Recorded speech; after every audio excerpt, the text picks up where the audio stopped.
agape love is the love that will love you through spite, in spite of. Yeah. See, that's what we can't get to. See, we can love, all of us have faults. See, we can love until we run into your faults.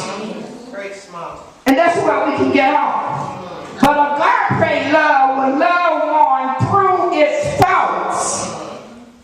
Okay? And then you got this love will make you love your enemies. Yeah. God said you must love your enemies. I don't care what they do to you. You got to love. And if you want to get over into that golden city, you got to love your enemies. And you got to upgrade to agape love so you can love your enemies. And not only that, this love does not choose who to love. See, we want to love the big shots. We want to love certain folks in the church.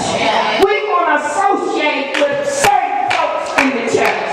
We want to associate with the elite. But see, agape love says, I love everybody. I love the rich. I love the poor. And I love the old. And I love the young. Now that's the kind of love that you have got to upgrade to.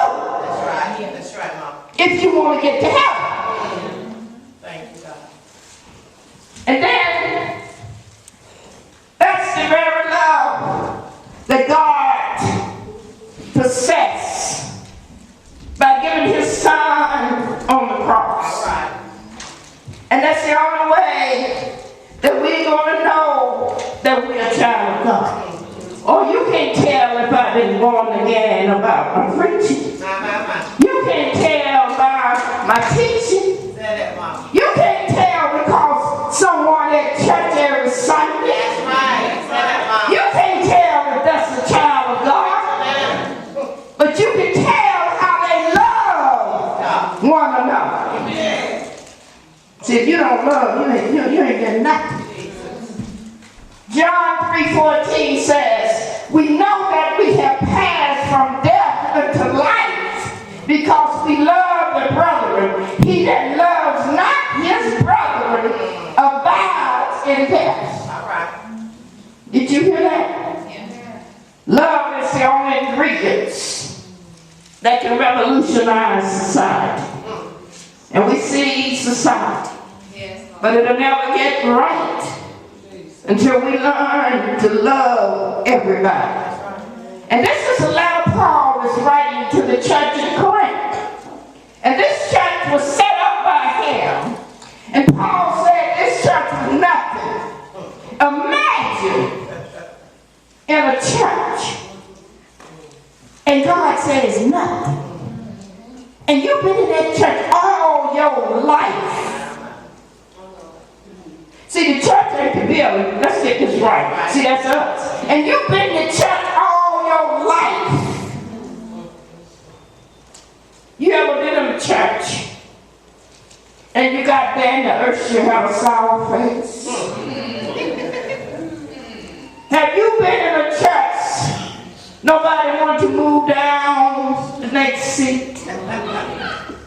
Have you seen some ushers get angry at you because you said, I want to sit up in that next row?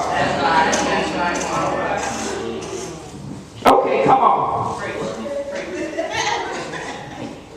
Have you seen that? Now that is a church that has no love. Now Paul said it's in this church because Paul talks about this church. And look what was in this church now. This seemed like a church you would want to be. It had all the spiritual gifts. The church was financially stable. All the ministry was up. It was a fivefold ministry church. They had prophets in this church, Paul said. They had the gift of faith in this church, Paul said. The church, they had the gift of healing in this church.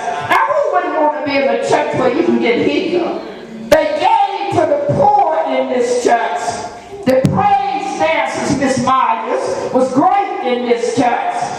The choir young man was awesome in this church.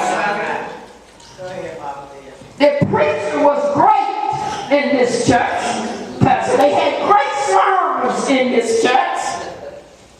But there was no love in the church. There was no love.